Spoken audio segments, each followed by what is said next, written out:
Nextgen Missionaries won't look like their predecessors. And joining me today is Kyle Barrington. He's got a certain look about him that screams maybe relevant millennial. I don't know. Bro, welcome to the show. Hey, I appreciate it. I like that you focus on the particular look that I have. That's good. I like this. Yeah, we're going to draw that out. I mentioned the look because we're not just talking about appearances, right? Although you got a look about you, Gandalf-esque. I don't know how far we want to go on this, but we're talking about the characteristics or the nature, the inclinations maybe of millennials and Gen Z, and what will that look like in the future of missions? We want authenticity, we want reality, and we just want you to be honest with us about whatever it is that you're talking about, whether it's Jesus, whether it's Christianity, whether it's social justice, whether it's justice in general. And I think that's critical to what is going to lead Gen Z to Jesus is authenticity, reality, the Jesus of the Gospels that I see. Listen to this. The elder millennial has spoken. Missions Pulse. Know God's heart, join his mission. This podcast is powered by Within Reach Global. Subscribe, watch, and listen on YouTube today. Visit missionspulse.com. Welcome back to Missions Pulse, where we encourage you to know God's heart, join his mission. I'm really enjoying these conversations we've been having because I think they're stirring the pot, touching on things that are prevalent and popular in the culture that we're living in right now, regardless of where you're living at geographically. You know, we're all in this culture that is pressing into Christianity, and nothing is new under the sun. You know, this has always been the history of the Christian faith, and yet the gospel continues its forward momentum, and people are getting their lives transformed by Jesus Christ. I would encourage you to like and subscribe to this podcast, share it with a friend. I think you're going to be encouraged. Today, I got a working title, all right, for this podcast. We're calling it Nextgen Missionaries Won't Look Like Their Predecessors. And joining me today is Kyle Barrington. He's got a certain look about him that screams maybe relevant millennial. I don't know. But I'm really looking forward to picking his brain. Before we do, let me give you a quick little introduction. He currently serves as an International Missionary Partners or IMP coordinator at Christ's Commission Fellowship, otherwise known as CCF, in Manila, Philippines. He and his wife, Jessa, have been serving among Filipino Muslims since 2015, specifically focused on implementing DMM or disciple-making movements and mobilizing churches to do the same. And he's also, by the way, the admin, among 6 others, of a brand new, very popular Facebook page. And it's called the Christian Think Tank PH. So I'm really excited to pick Kyle's brain. And bro, welcome to the show. Hey, I appreciate it. I like that you focus on the particular look that I have. That's good. I like this. Yeah, we're going to draw that out. Well, not only the particular look of you, but look, man, I'm going to go full screen here. I mean, check this out. You got more LED lights than me. This is embarrassing. That's what we do nowadays. That's right. Yeah. That's how we got to do it as a millennial. Well, I'll tell you what, man, most of my guests do not have that many LED lights. You're putting me to shame over here as an exennial, you know, tail end of the Gen Xers. I appreciate that. That's how I can put you to shame. That's at least a good side for me. This is an encouraging shame. Yeah. I mentioned the look because we're not just talking about appearances, right? Although you got a look about you, Gandalf-esque. I don't know how far we want to go on this, but we're talking about the characteristics or the nature, the inclinations maybe of millennials and Gen Z, and what will that look like in the future of missions? And I'm kind of looking forward to picking your brain about that. Yeah, I think that's a good question. I think that's something that we may not think about enough. That we often look at what things have always looked like and expected that to move into the future.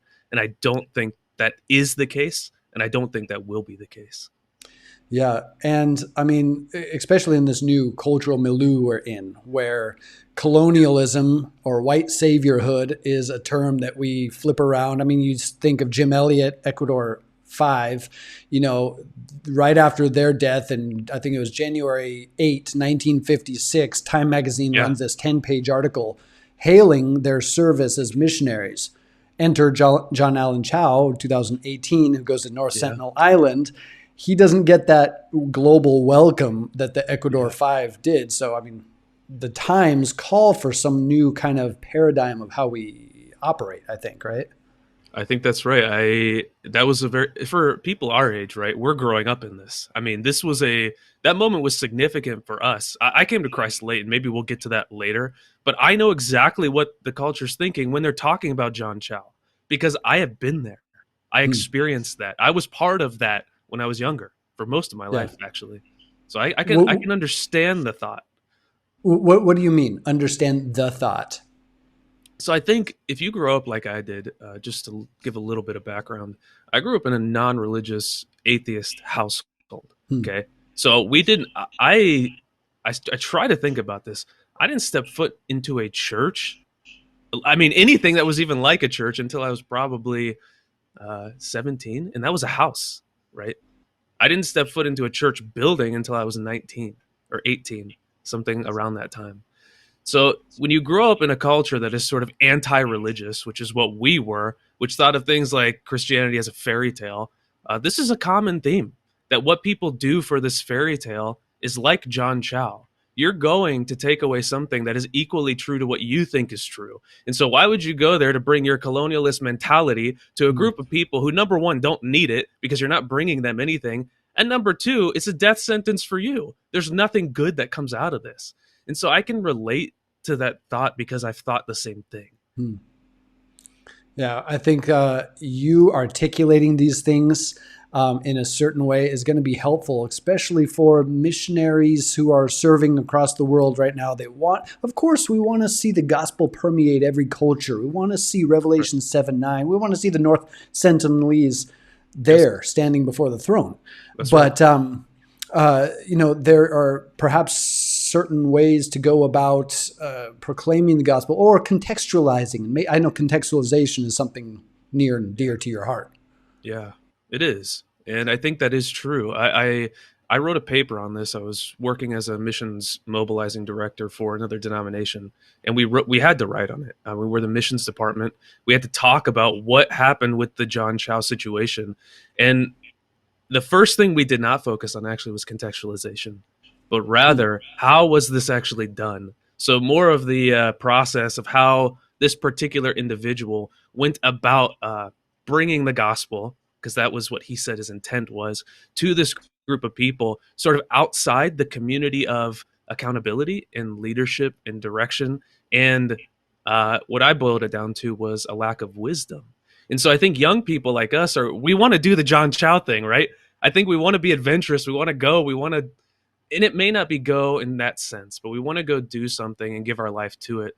But I think often we lack the wisdom that says, oh, I need to have a bit older people, and not in age, but in maybe spiritual maturity around me to give me wisdom to guide me into how to do it. I mean, we want to do it quick and now, and that's part of my story also, but I think some wisdom may say, okay, you can do it now, but there are a couple steps you should go through to make sure you do it as wise as you can. You may not always be able to, but there is wisdom in waiting. Listen to this. The elder millennial has spoken. Wisdom is true. And this is, I think you're touching on something that's,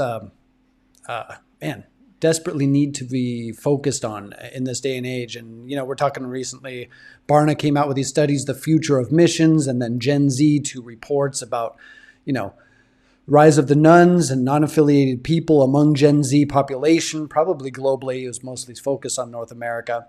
And then the future of missions and what does that look like? Let me ask you this just right off the bat. What is your take on the global church at large right now? How are we doing globally? I know it might just be your, personal take on it, but how are we doing globally in fulfilling the Great Commission of the missions mandate Jesus gave us in Matthew 28? Yeah, I think that's a good question. And I'm going to say that we're doing well and we're not doing well enough. So I think there's two sides to that. I think if you look at the church and you look at the movement of the Great Commission from even the early 1900s until now, it really began to pick up at that time, early 1900s. You have groups like the Christian and Missionary Alliance, which was not a denomination, but a bringing together of pretty much every ecclesial denomination that was Orthodox in the Protestant world to go do the missionary mandate all over the world. And that launched a whole new wave of mission workers, right? But since then, it's really grown since the early 2000s. So I think if you look at it in a big general scale, we're doing well. But you also look at the other side of it, which is 2.5 to 3 billion people across the world who still have little or no access to the gospel. So they have little access to workers that could help them to develop just the terminology we use, a church planting movement or disciple making movement among their own people. That is still upwards of 2 to 3 billion. So while we've done well with the 2.7 billion or so believers that are out there today, I mean, we're talking double that still exists out there that don't have access, or they have little access. So while we've done well, I don't think the way to follow Jesus is to stay comfortable in the done well. It's to say, okay, we need to have a holy discontent to continue to go towards where we haven't done well. And I think part of the task, which has always been, if you look at ancient workers, and I say ancient, that's 1900s, guys that I respect, I like A.B. Simpson. He mentions one of the things that is needed the most in the church is a mobilization of workers from the home to where they need to bring other people home, right? So it's all across the world. I think we can be thankful to God for the work he has done, and we can also be obedient to God for the work that's left. And I still think there's a lot of work left in mobilizing the church and sending the church from where it is to where they are, and bringing the church from everyone to everywhere. So it seems we are doing well, but we've got a lot more to do, and we can do better. Yeah, I appreciate how your words seem very tinged with grace. Look at you quoting A.B. Simpson also.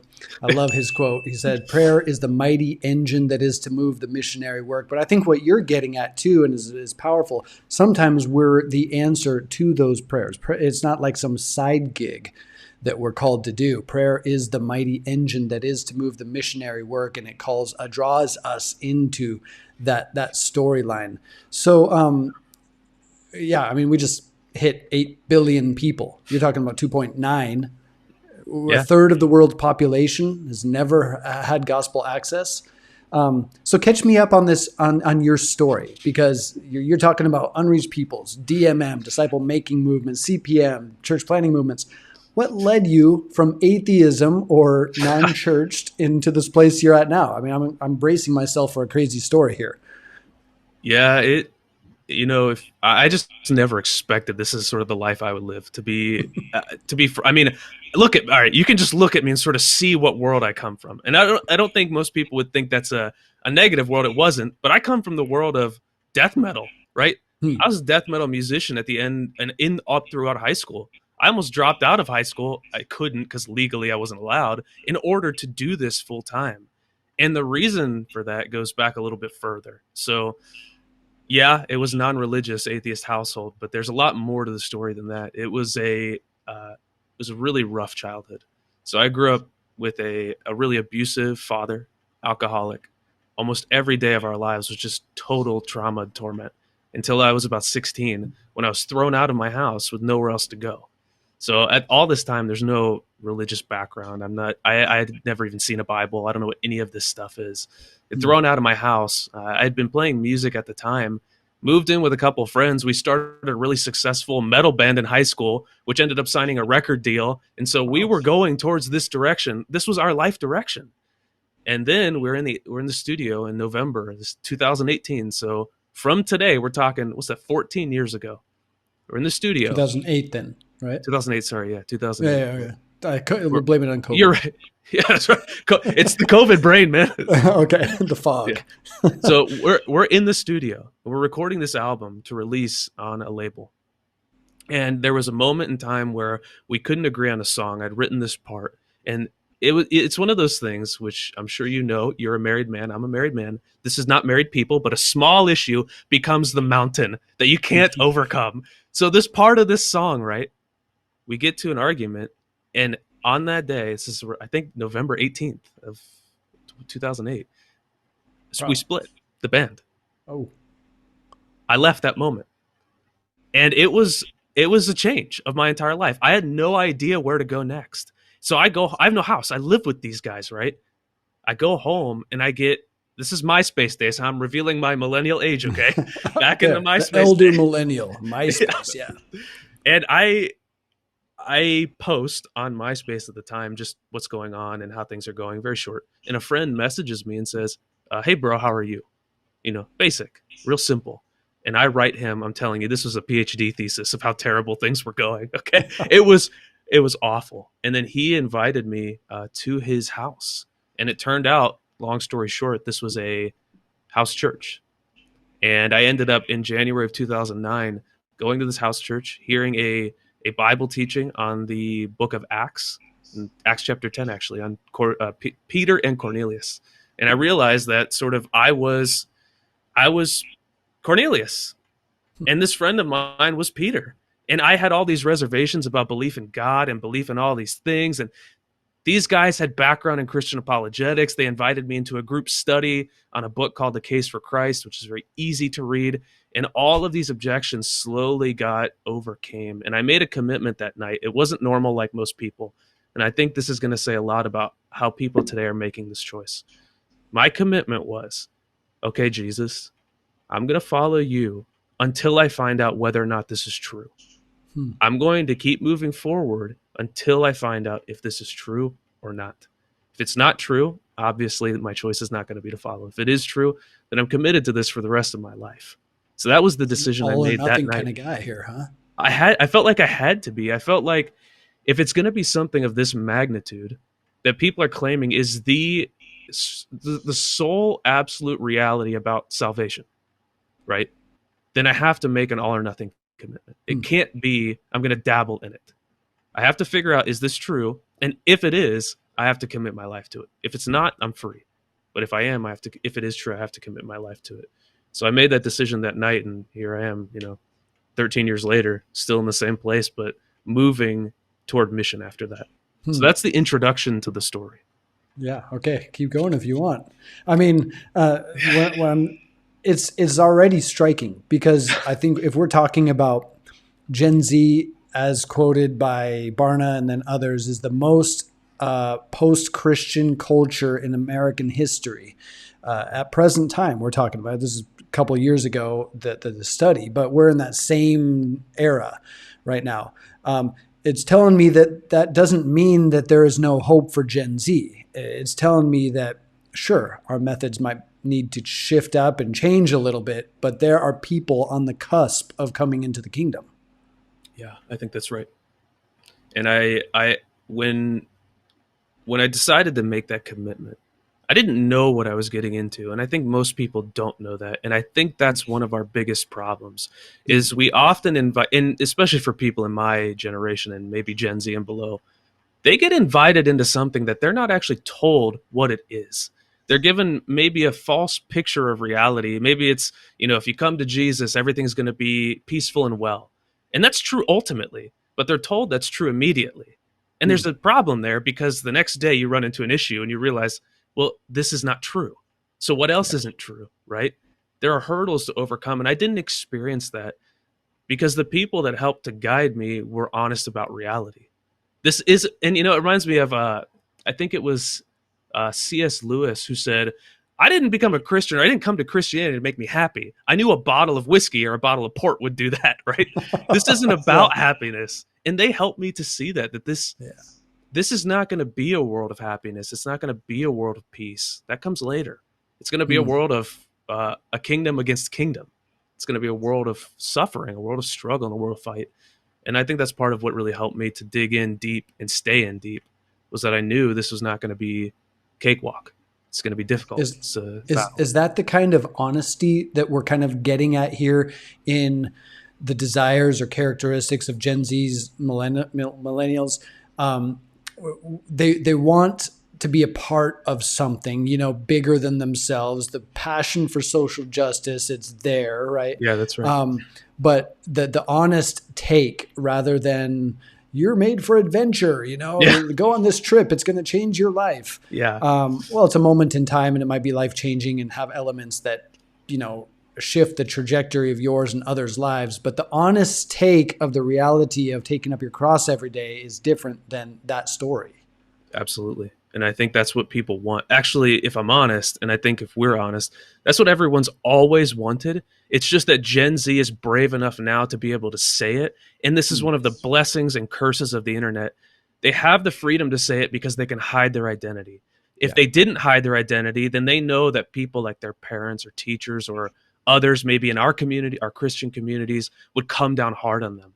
But they have the freedom now to go online and to say, we want authenticity, we want reality, and we just want you to be honest with us about whatever it is that you're talking about, whether it's Jesus, whether it's Christianity, whether it's social justice, whether it's justice in general.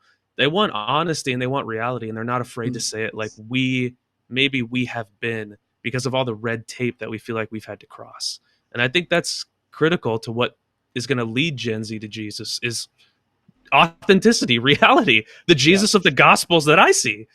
Yeah, exactly. And I think even the recent show, The Chosen, has painted a picture that screams authenticity. It shows Jesus in a light, shows Jesus with a smile. When have you ever pictured Jesus with a smile in your life, except that one photo of him carrying the lamb that used to float around in the 1980s, right? Maybe into the 90s as well. But it seems like even what you're saying is discipleship comes before evangelism in some ways. That is, Jesus walked up, he says, drop your nets, follow me. He didn't give them a thesis about his kingdom and the ultimate plans that he was moving toward, but he said, follow me. Discipleship starts immediately, and they're like, okay, what is this thing or person I'm following now? Is that your experience? That is absolutely my experience. And the thing that I've tried to communicate to others is that if you want to talk about evangelism, that is an aspect of disciple making. Right? It's an aspect of discipleship. It's not the thing that happens before, it's the thing that happens in, or the thing that happens during. And that's what you see in Jesus' life. I mean, these guys are asking him what today we would think are the most basic questions, and they'd been following Jesus for a year or two. And we ask people who are just coming to Jesus to affirm these things. We feel like people need to affirm all of the orthodox theology and practice on day one, or day two, or within the first week. And you got guys like Peter, who on the last year of Jesus' life, which is the third year of following him, are asking him basic questions we expect people to understand today. I think Jesus knew that evangelizing happens within the context of an authentic, accountable, real life, on-life journey together. That's what Jesus did with guys like Peter, and even guys like Judas, who did eventually abandon Jesus. The authenticity has always been what people have wanted, and it's always been what Jesus knew people needed. And I think we have to take that a little more seriously today with a younger generation who's crying out for that. They're calling for authenticity. They're asking us to stop pretending to look better than we do, and stop pretending that things are better than they are, and stop pushing things under the rug, and let it out. And when it comes out, do something about it. I think that's what they want. It seems to me. Yeah, and the vulnerability aspect of authenticity obviously comes to light as well. I want to hear the rest of your story, and I think what we could do is almost piece it in through the narrative of this conversation. We won't just, tell me more about it, because I know the story's not ending. But as you talk about discipleship, I think the Western church has been traditionally weak at discipleship. Now, we've had our home groups and our house groups or cell groups or whatever you call them. And those are good, but we have, in my experience, I was certainly not discipled per se. Maybe I was accidentally discipled at times. It wasn't a real intentional discipleship. And then I meet this girl from the Philippines while I'm smuggling Bibles from Hong Kong into China. This is where I met my wife, 1997. I chased her for 7 years, okay, and would tear out that scripture, like, no, Lord, not the another 7 years with Uncle Laban and the wrong sister. But Lorna, my wife, who would become my wife, really opened my eyes through the Filipino context of what it means to disciple. I remember walking in probably 1998, 1999 into our church, Christ the Living Stone Fellowship, CLSF. And she would point to these different people. That's my discipler. That's my mentor. I'm their disciple. And there was almost this hierarchical structure that we would cringe at in the Western world, but everyone kind of fit and knew their place. And it was a powerful awakening to me to show what intentional discipleship looks like. Now, you're sitting in the Philippines right now and part of a large church, Christ Commission Fellowship in Manila. Is this something that Philippines does well? CCF does well? You've seen experience? It's a good question. I don't want to answer for the Philippines because I cannot speak for every church in the Philippines. I can speak for what I know. I think where I'm at currently, I think one of the strengths that we have is our disciple making mentality. It's kind of it's everything that we do in the church. Now, I do want to just quickly speak to what you said about the structured disciple making that Westerners would cringe at. I think the reality is that even today among Filipinos, among Gen Z and Millennial, that is beginning to happen as well. The structured approach to disciple making is becoming something that is so cringe that people don't want to be a part of it among younger generations. I think that's only because of the structured nature of it. However, if you remove the structured, this is my disciple or this is my disciple, if you remove that language and still do the same practice, people are all about it because it's authentic, because it's normal, because it's what you do with your friends anyways. You just remove the language. So I think in CCF, I think we've done a great job at disciple making. I think that's been something that is the center of our church, and we've been willing to change everything. I mean, literally everything to make sure that stays at the center. But I think now, and we're sort of in this process now of seeing, well, what's going to be the next step that we take to ensure that disciple making happens when the generation's changing and they're not as structured and they want more authenticity and reality. They don't want just this formal meeting once a week that you go to just do a Bible study or just talk about the same things you've talked about. But what do we do next to ensure that a Jesus-centered style of disciple making can continue in a changing generation, a changing culture? So while I don't want to speak to the Philippines in general, I think CCF has played a key role in helping churches around the Philippines to center their ministry on disciple making. But we need to always be willing to keep the same message, but look and see, well, what is Jesus leading us to with our next method? And so we're working on that presently, actually. We're shifting things we've always done that have always been successful. This is not like they're failures, but we know that coming in the next generation, we don't want to be reactive. We want to be proactive. We want to be able to do things that reach people as the generation continues, not after. So I can't give a black and white because I think it's the nuance of culture. Things are changing and we want to change with it. Yeah. You don't want to label something and compartmentalize it, mass package it and put it out for the world and say this is how it is. Yeah, that's the way to do it, right? That's what we're supposed to do. Yeah. This is This is the era of globalization, man. Come on.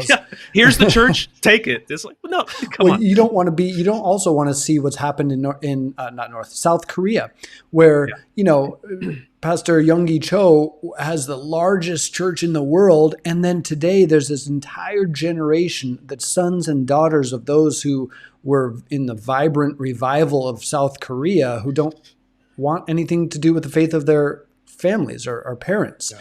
And so suddenly you see this entire gap from 13 to 19. It goes even broader than that, who are not in the church or want anything to do with the gospel. And I mean, I recently just came across a video the other day. I was poking around the largest churches in the world. CCF was one of the top 10 largest churches in the world. I don't know if people realize this about CCF in Manila. I mean, I heard pre-COVID there was 5 services with 7,000 people, or the other way around, 7,000 people with 5 services. I can't remember. Yeah, it's before the pandemic, there were 5 services on Sundays. We have about a 9,500 seat auditorium, and those were full all Sunday. And then there was a Saturday night service, which I don't believe it was full, but it was still pretty populated for Saturday nights. But that's pre-COVID. It was a wild time. It's still a wild time. Yeah, I mean, I don't think people realize this because every one of us are ethnocentric and we think that our little location is the center of the world. what is the role that you see Filipinos, or maybe even broader global South people? You have South Koreans, Brazilians, Kenyans. What is this rise among global South Christians towards the Great Commission, and then maybe even discipleship as well? Yeah, I think it's been what God has always wanted, and I think it's starting to happen. Partly, this is what I think is so strange. It's partly because of this Gen Z outcry against colonialism. And people, I don't think Christians realize, yeah, it's kind of cringe for us to hear that all the time, especially, you and I are two white guys sitting talking about missions, right? Like, I know. but I think this has really set up for the global South to take the role that God always wanted them to play, which is the fact that missions, while the intention was never colonialization, the output often was colonialization.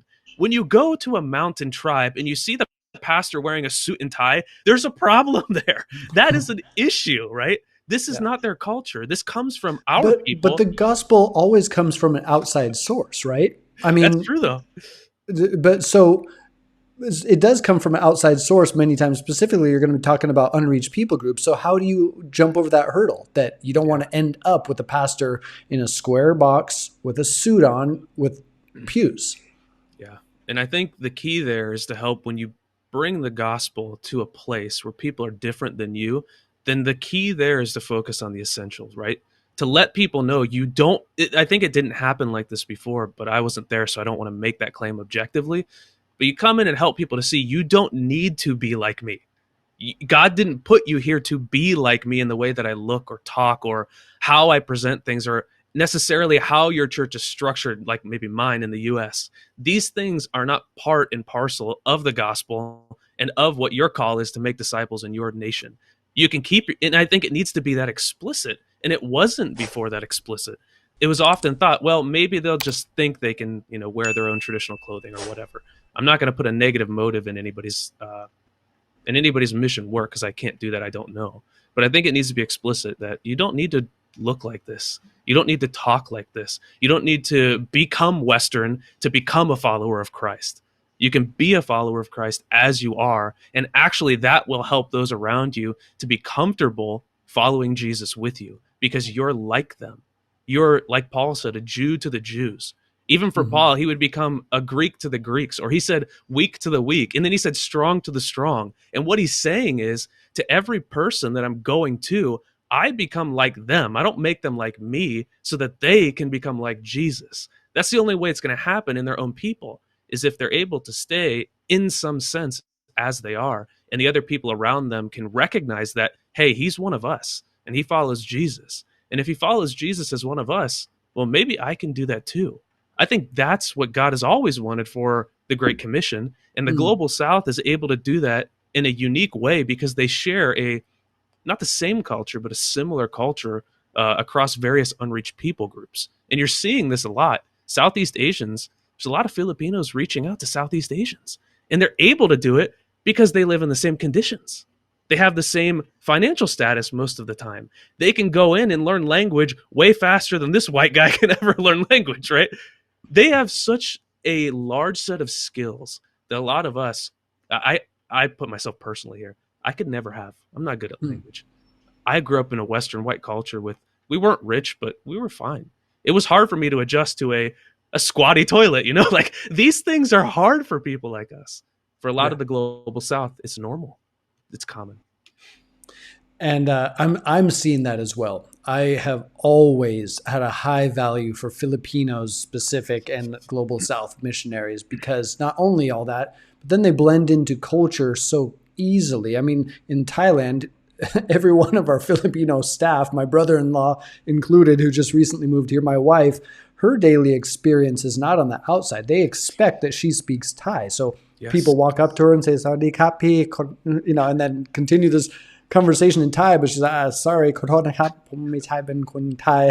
and but they blend in so much.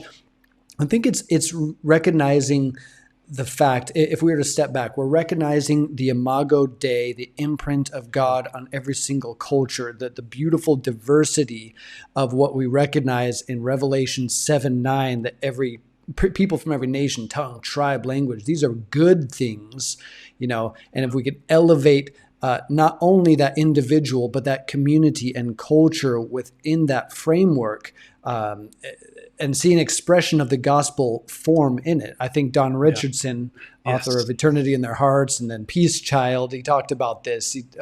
Redemptive, what do you call Analogies. Redemptive Analogies, yeah. Yes, that's right. And that book, I swung from atheism to like real hardcore, you got to do everything by the book. I wasn't a legalist, but I just kind of learned everything maybe too quickly and was a little too strict. And I remember reading Eternity in Their Hearts. And I remember Don talking about, I actually got to take a perspectives class with Don Richardson. Oh, really? Did you? That's awesome. It was incredible. And to ask him personally his eyewitness experience of these redemptive analogies. And then I began to read through Revelation, and there's an interesting text in Revelation 21 where it talks about the nations bringing their treasures before God and offering those to him. And it's hard to parse, but in Greek, the treasures language can't relate to gold because there is no gold and silver that you're going to bring into the kingdom, right? So the treasure has to be something innate within these people from the nations and who they are. And it made me realize that a lot of what Don Richardson said, a lot of the idea behind a redemptive analogy is that God has built good things within every culture that have become twisted. And once they're untwisted by the gospel, they're redeemed by Jesus. And when they're redeemed by Jesus, that is an offering that these people can bring. And that includes us, right? In our cultures, the US and wherever we're from. But there are things God has given us that are totally and entirely unique to our culture. And when they become untwisted, untainted by sin, they are an offering to God that we can bring to him as a way to say, this is an act of worship. And that seems to be what these redemptive analogies are. As you're saying that, I think it completely annihilates the idea of colonialism, and it empowers this idea that probably Gen Z and millennials care so much about, is enhancing or empowering the local context. I recently had Steve Richardson, Don's son, on this podcast just a couple of weeks ago, and it was awesome. I mean, Steve was 6 or 9 months old when his mom and dad were carrying him right into the Sawi tribe. And they didn't get killed because Steve, 6-month or 8-month-year-old Steve, was in their arms. And they had no idea how the Peace Child story would come at this time. But as I was writing, I actually wrote all about this as well in The Mind of a Missionary. I think is chapter 11, almost the last chapter of it. Even the image of Papua, the shape of the geographical continent looks like a Tyrannosaurus Rex. And you look at it like, wow, this scary place, this Tyrannosaurus Rex. And then you hear this story and you see the redemptive analogies. Then you see these little treasures that Don finds and elevates in the Peace Child story and this redeemed culture. And then later, I look back at this map. I was researching as I was writing that book. I look back on this map that looked like a Tyrannosaurus Rex. And the longer you look at it, it looks more and more like a bird of paradise. It looked less like a Tyrannosaurus Rex because now I'm seeing it from this redeemed culture. Look at the map of Papua and check this out, Papua New Guinea. And so then you're seeing this bird of paradise. I think that's what we're called to do, see through the eyes of God the redeemable or redeemed aspects of culture rather than just pitch out the baby with the bathwater. Yeah, I think that's right. I think that I don't even think that it's something that is a secondary aspect of what we do. I think it's innate to what we do, that we don't go just to redeem someone's soul for eternity. God calls us to redeem people for abundant life. It's not just for eternal life. And part of abundant life is you live in a world with culture that God has given. God has given us a world. It's part of the creation mandate. We're supposed to take care of this place and create the nations of the earth. That was the initial call. Go out, be fruitful, multiply. Once you multiply, that implies it's going to be all over the world. When you go to the north, it's going to be a different culture. It's cold. You go to the south, it's going to be a different culture. It's hot. You're going to go to places where culture is going to form. That was the initial command of God. Go and do this. and it's become twisted. We're not called to, drop a bomb on it, we're called to untwist it, called to Yeah. redeem it, called to bring Yeah. people back to the original mandate, which just so happens to be the exact thing Jesus repeats in the Great Commission. The nation's language is not a coincidence. It's the same exact call from the beginning that was to Abraham, that was to the prophets, that was through Jesus, that was in Acts, and that ends up getting fulfilled in Revelation 5 and 7 and 21. I can tell that you took a Perspectives on the World Christian Movement class with Don Richardson. That's true. Yeah, you can blame him, huh? Yeah. Well, I think people miss that aspect of the overarching theme throughout the entire Bible of the mission of God, right? And that doesn't just start in Matthew 28. It is the thread that is woven through Scripture. Okay, so you talk about all this. You talk about millennials and Gen Z's passion for a new approach, maybe, or authenticity.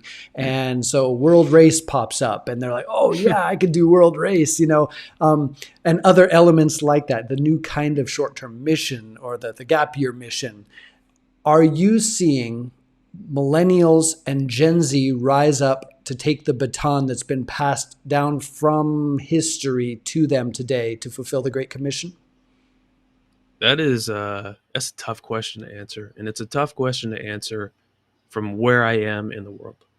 I've heard, and I can't verify this because I have not lived in the States and I have not done a whole lot of work in the US since about 2015. But I've heard in the US there is a bubbling Urbana community, right? Young people. The Send. That's right. Yeah, that Send conference has been huge. I don't know what the fruit of that has been. I haven't looked into that. I've really been focused on the work here. And I think here it's a little bit more difficult. Whereas in the US, a lot of the churches have sort of, I don't want to say moved past a traditional approach to church and mission. Here, a lot of the churches are still maintaining the tradition in mission. So what you will see, and we worked on a seminary campus for several years, you will see a lot of young people start to get this passion, start to get this call, start to get the Great Commission drive, and they will say, I see it, I know it, I sense it, it's in Scripture, I know it's God's calling, and I want to move this direction. And so they start to step, and then the red tape stops their step. And so while I would say there is a passion and an understood urgency among younger people, millennials and even Gen Z, I think a lot of what they're running into is these structures that are in place that prevent them from being able to go that direction. And then what happens? Well, it's normal, right? The passion fizzles out. They take another career path because they have to. Maybe they become a pastor of a church, which isn't bad. That's praise God for that. We need those. But it starts as a spark, it gets inflamed, and then it ends up fizzling out because they can't make it through all the hoops. It's impossible for the young person to do that. So I guess I would say it's more of there's a lot of tension there between passion of young people, they would go this direction, and then having to jump through all these hoops that have been in place for 100 years that they either can't do or they don't understand why they should do it. They don't see the relevance to doing it, especially for the work that they would like to do in reaching the unreached. And so they just end up stepping out. This has happened in our work far more times than I can count. And that's just personally for me. And I think in the Philippines context, a country that has been colonized by Spain for 333 years, and then America, although we didn't call that colonialism or colonization, it was very similar. And then you have China come in and Japan. And in that context, I can see the many hurdles that people, and then not only that, you juxtapose it against the OFW, the overseas Filipino worker, who is understood to be the manpower of the world. I mean, there's Filipinos in the homes of kings and sultans right now. Yeah. So it almost has a tendency to perhaps even blur the lines between what is missions. We are already there, right, among them. Do you see that sometimes happening? I see that all the time happening. Yeah. Even in our context, and we're not ashamed to admit this because we're actually trying to work on it. The CCF Missions Department, which we call CCF Beyond, that's the department that I work in, we are sort of branched into two different sides. We have what you mentioned earlier, we call it the IMP, the International Missionary Partners. I can talk about exactly what we do in a minute. But we specifically focus on non-CCF house church planting movements in partnership with local leaders all over the world. But then we have another side, we call it ICP, or International Church Planting. And this is what you said is actually happening. OFWs, they're in a country. We end up starting a CCF church there because Filipino OFWs gather together and they want to worship God together. And so they end up starting a church. And so this line gets blurred between, well, we're doing this among our people in, let's just say, for example, Finland, because it's a safe place and I can say that, right? We're Filipinos in Finland. We're going to gather together. We're going to start a church here. And then decades pass and it's all Filipino. And they haven't been able to branch out to the secular community in Finland. And we're seeing this in all over the world. We're seeing that mission becomes the mission to the OFW from the OFW in a third country like Finland. But it's not yet branching out into the common culture with the people who live there, where the unreached people are. And we recognize that not as a problem where the people are not following God, but as something that Jesus wants to do through them where they are, because they have such a unique opportunity. Yeah. And we're trying to work on it. We don't have the solutions just yet, but we're putting in place things that we think will in the future work toward, okay, we've got a solid base. We've got tens of millions of unreached people around us from the host community. How do we work on mobilizing our people to get out to reach them? Because we're already there. You don't need to send anybody. We're already there. So we recognize it's a problem. We recognize that this is a common mentality among OFWs that, what's the point? We're already here. And that's true. And so we say, yes, we want to maximize that. What is the point? There is none. So you should be able to, turn this community, yes, inward, love your community, love your people, focus on serving your people, but do that such that it overflows to the community around you. We see and we hope to fix it. Yeah. And becomes less homogenous because inevitably, like we said, everyone has a tendency towards ethnocentricity or desiring to be with people who look and sound and speak and eat like you.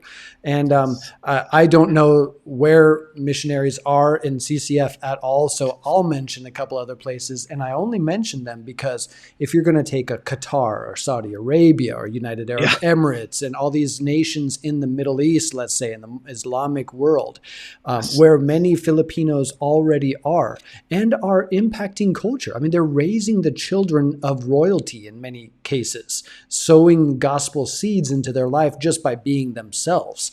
But without proper training to help them recognize the mission of God and where they're in such a unique spot. I cannot live in the home of a sultan or a king in Qatar, right? But Filipinos are. What an awesome opportunity if there's some sort of key that boink unlocks and then you realize, oh man, I can be the means by which this entire structure shifts. And I think that's what you're getting at. Sorry to mention those countries, has nothing to do with CCF, but those are just a few that came to my mind because they're in and among unreached people groups. They are. And there are, I think people underestimate, you think of an American and you'll get a military maybe in Saudi.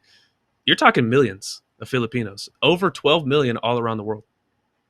It is the largest sent workforce I walked in, and this is not even a joke, okay? I walked in to a grocery store in Juba, South Sudan.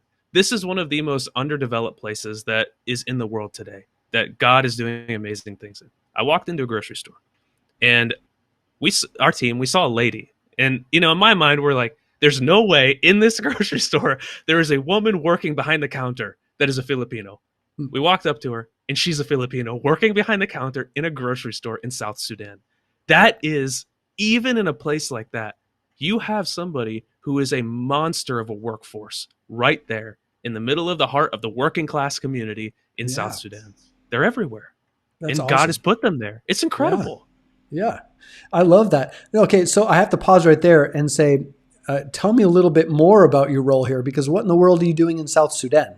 I mean, you're a man of many mysteries here. Suddenly you're in the Philippines. We're talking all Philippines, but then there you are in South Sudan. Are you traveling globally? Is this part of maybe the role that you're in now or previously?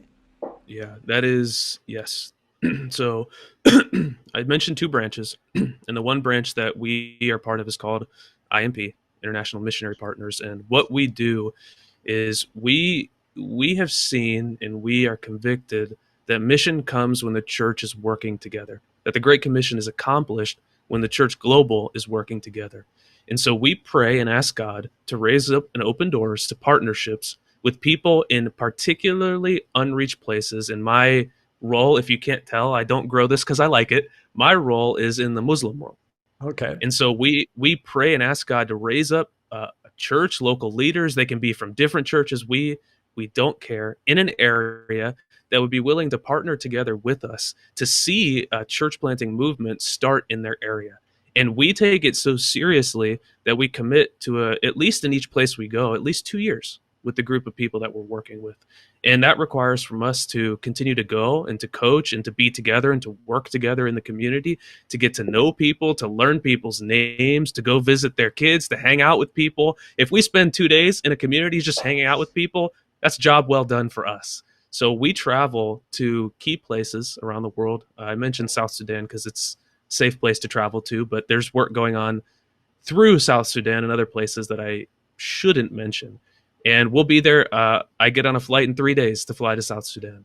Our goal is to see the least reached people have the opportunity to follow Jesus, to make a conscious decision to do so in a context that is focused on disciple making and movement. So when they become a disciple, they may not even be a believer, but they begin to share what it is that they are learning with those around them. And it often is the case that what they share with someone, that person becomes a believer before they do, and they bring that person to know Jesus. And now you have this string of people because they're just sharing what they know with those around them who begin to follow Jesus in what just happens to be an authentic community, who they are, where they are, what they are, and they help other people begin to follow Jesus. So our goal and our job or our role is to partner with the church global all around the world, wherever they are.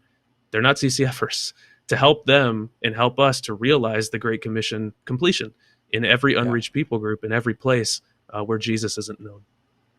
That is awesome. And I love the non-territorial nature, it seems to me, of CCF. There are so many places where it's like, well, this is my field, brother. Stay off my field. I've been planting seeds here for a long time. But we all know that it's not fair, but it happens all the time. Some guy swoops in and has some gifting that God gave him or whatever it is.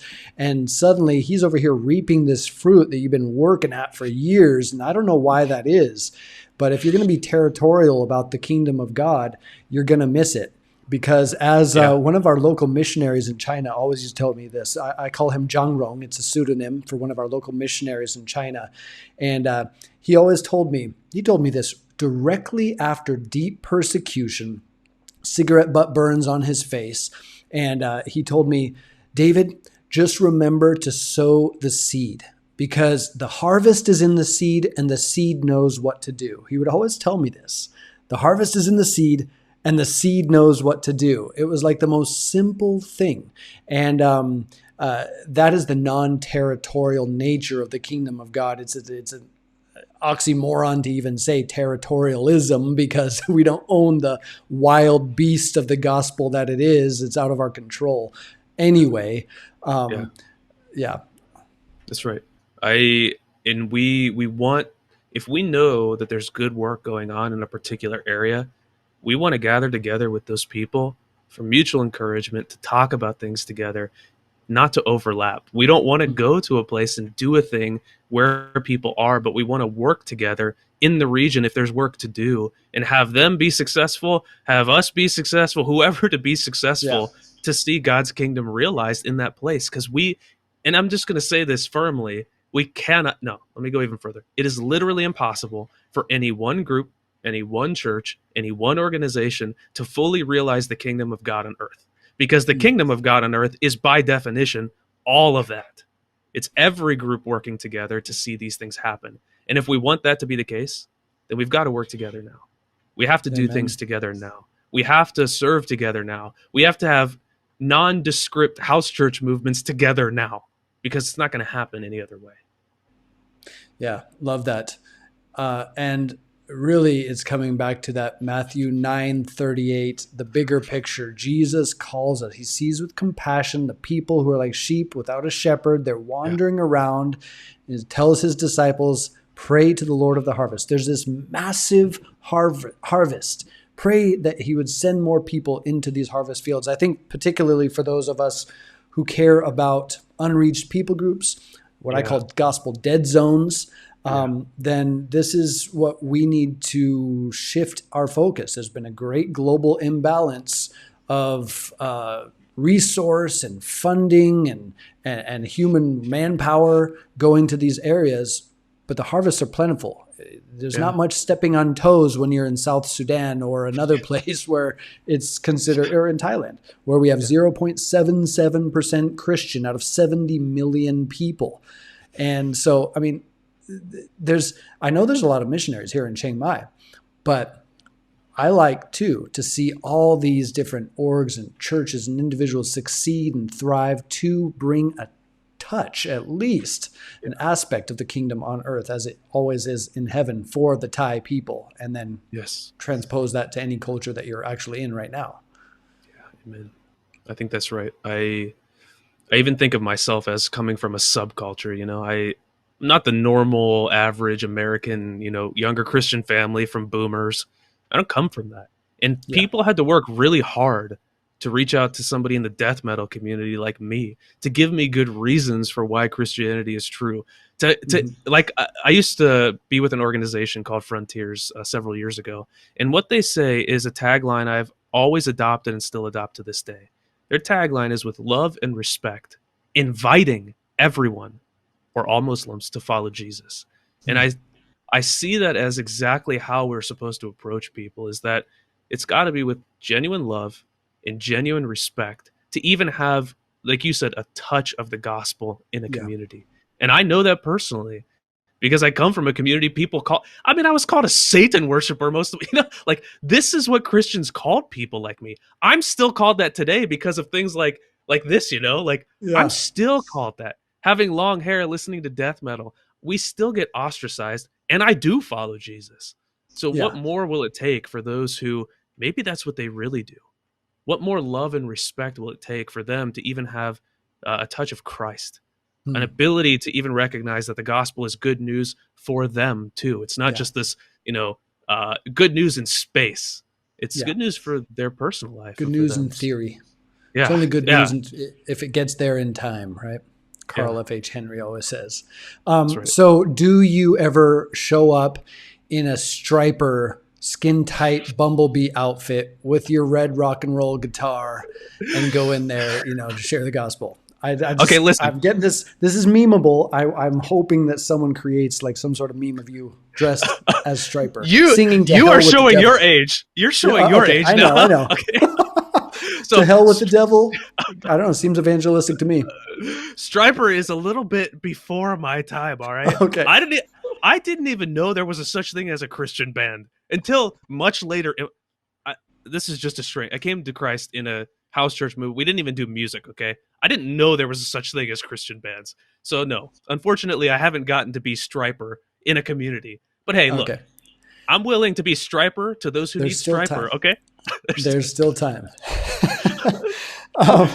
So as you talk about all these things, though, going back to even the Filipino missions force, talk to me a little bit about, because you help run this think tank. It's called the Christian Think Tank PH, and suddenly you have 70,000 people in the Philippines and beyond following you on Facebook and the other platforms. And you're talking about apologetics and you're talking about culture and biology and theology. Now, is this something that needs to shift perhaps that helps propel the mission of God? Are you seeing that the think tank is actually doing so? And describe what it is actually. Yeah, this is something that the Filipino church, and not just them, I cannot call them out specifically, I think the church at large has turned a blind eye to. Under the surface of everything we think in this whole world of Christendom there's always been a contingent of people who are moving away from that in secret, in silence. And they feel like they have to be silent because every time they've brought this out to most of them, grew up in a Christian community. Every time they brought their concerns or their doubts or their questions or let's be real, their sin out, they've been demonized. They've been beaten down. They've been silenced. They've been pushed to the outskirts. And what ends up happening is these are almost always young people, because young people make mistakes. Young people's brain is still developing. Young people are still asking questions that other people, older Christians, will often say, why would you ask a question like that? Don't question God, don't doubt. And so they get afraid to bring these things out. And then they find solace in a community who thinks the same way. In the Philippines right now, the latest statistic on atheism, agnosticism, and irreligiosity is about 9 to 10%. That is nearing the amount of evangelical non-Catholic Christians in the Philippines. We, a group of guys and we have one female admin actually, we're involved in this because we have been on the internet space. We've been in the social media space.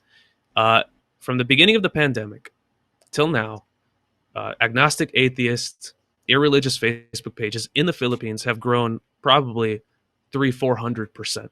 We saw one group go from 0 to almost 200,000 members just through the pandemic alone. And this was an agnostic atheist group in the Philippines on social media. So people want to have questions answered in an authentic community, and they've often been pushed to the outskirts. And so this is bubbling under the surface. And we thought, we love these people because we are them. Our group of guys, we've run through the doubts. We've been there. I come from that community. These other guys have almost lost their faith because of their questions and their doubts. I feel like, and I'm not going to equate myself to Jesus, but to the story where Jesus is, like you just shared it earlier in Luke 10:2 and in Matthew 9, Jesus is walking throughout the fields. And he sees these people, and they're like sheep without a shepherd. They're harassed and helpless. And so he screams at them, and he yells at them, and he tells them, "Hey, stop being you're doing wrong." Yeah, and the four principles to get saved, right? Yeah. Oh, yeah. That's exactly what Jesus did. No, it says he had compassion. And then he turns to his disciples, and he says, "You know what you do? Pray." That's what you do. You pray. And we saw this and we felt their pain. We didn't look at their doubt and feel attacked, even if they're attacking. We look at their doubt and we recognize, dang, we've been through this. We know what you feel. We know what's happening. And so we started a community called the Christian Think Tank. This was just at first a small group on Facebook where we would meet together regularly and just talk about things, talk about this, talk about our doubts, talk about the atheist community. How do we help them? What do we do to make a difference in this social media world? Because there is there's some now, but there at the time were very few social media apologetics, anything in the Philippines. Yeah. Somehow we started a page with no plan whatsoever, and it grew to be the largest apologetic social media page in the country and one of the largest around the world. People aren't doing this as much as they need to be doing it. Yeah. The irreligiosity, at least in this country, but I think in others too, it starts on social media because people feel safe. And we want people to feel safe in their questions, and even the craziest questions about theology, or if something sounds heretical, we want them to feel safe to be able to ask that in our community. And so we started this for the believer who is on the outskirt, and for the non-believer who has a question, and we can provide a charitable, a reasonable, and hopefully a challenging response to the question or to the concern or to the attack, rather than, going on there and bludgeoning them over the head with some, 4 spiritual laws or something like that. Yeah. So this really began as a passion project because we know what it's like, and we're seeing this grow, and we don't want it to be growing, but more than that, we want people to feel safe to ask these things and get a good answer, or at least a good response. We don't always have answers. A good response, something that's reasonable and something that's charitable. So that was the sort of the background to why we did this in the first place. I love that. And you're describing a demographic that I haven't known. I visit the Philippines. My wife is from the Philippines, but from a predominantly Catholic country, with a growing evangelical population, describing a non-affiliated or irreligious demographic is new for me. But they're in every culture. The rise of those who don't affiliate with any said religion are everywhere. And I like what you said a while ago. Yes, there may be some deconstruction of faith. Yes, there may be some hashing through the different things, but we're not called to dismantle everything or drop a bomb on it, like you said, but unravel it and untwist it. I love that. I think that's the Micah 6:8 call that we're called to be humble, to love justice and be merciful. But that humility aspect really opens hearts and paves the way. As you talk about all these things, it's kind of a culmination of your entire life, right? And then suddenly you're in mission on DMM. It's weird to hear you talk because it feels like a full circle almost. It is. You know, like your life coming into now a life that is impacting others who are very similar to you back in the day. What is the biggest thing that you want to set in motion? I don't like using legacy. It seems all about you, but there's something that you're going to set in motion in your lifetime. What is that? If I had to put it in one sentence, I say this and it's going to sound like some cringe millennial, but I am a cringe millennial. So here we go. I want people to recognize that Jesus is for them also. That has a lot of, sub points to that. But I want people to realize that where they are and who they are, it's not that Jesus wants them to become me or become American or become Western, that Jesus wants them to become the full version of who he meant them to be and who he made them to be. And I want that to be the legacy that's set on people, is that Jesus is for you in your place, in your time, with your people, wherever you are. He's not afraid of your questions. He's not afraid of your religion. He's not afraid, and he's not unaware that you grew up with different theology and different practice. He's not unaware of those things. And he's not offended by them in the way that you think or the way that we present that he might be. What he wants you to do is to come home. So I want people to see that Jesus is for them and that following him is the way to get home. That's for the atheist community, for my main work among Muslims all over the world, for them to see that Isa al-Masih is for them, that he wants to know them, that he wants to guide them to the straight path to paradise, that he's the sign, he's the way. And you follow him, you get there. I think, if I had to put it in one sentence, that Jesus is for you too, wherever you are, whoever you are, however you are, and whatever position you are in currently. You don't need to know everything today. You don't need to believe everything perfectly right now, but you've got to take the next step. And as you take the next step, Jesus gives more revelation. You learn more things. I'm still learning, and I'm, 13 years in. I don't know how long you've been a believer, David, but I'm sure you're still learning as many years as you've been following Jesus. Yeah. But to take that first step and to realize, man, Jesus is for me, I'm going to take the step and keep going. Yeah. Powerful. And thank you for sharing. It seems like this is the place to end this conversation. I mean, it seems like a challenge and encouragement to those people. Bro, I want to just say thank you so much for joining me today and sharing your heart and passion. I see it as evident, and just pray that God continues to bless you and your wife as you make Jesus famous, make him known authentically to a world around you. Thank you so much, Kyle. Well, we appreciate you and appreciate Within Reach Global, what you guys are doing. I got connected with your podcast a little while ago, just watching other people talk about what God's doing around the world. So the appreciation is likewise. Yeah, well, thank you. All right, blessings, my friend. As Kyle was sharing there, what he's really touching on is this incarnational aspect, right, of Jesus, who leaves the most exclusive gated community in all of the universe and enters humanity. And not to condemn the world, but to save it through him. Perhaps God is calling you to step beyond your homogenous boundaries of those who look and talk and think and eat like you, and to go to the vulnerable, the least of these, those who may be even suffering or hurting or have questions and want answers. But more than the answers they want authenticity. that incarnational calling that he calls us into is not only for Jesus. God had an only son, and he made him a missionary. And we may be poor examples of that, but I think he calls us into that missional mindset. Missions Pulse. Know God's heart, join his mission. This podcast is powered by Within Reach Global. Subscribe, watch, and listen on YouTube today. Visit missionspulse.com.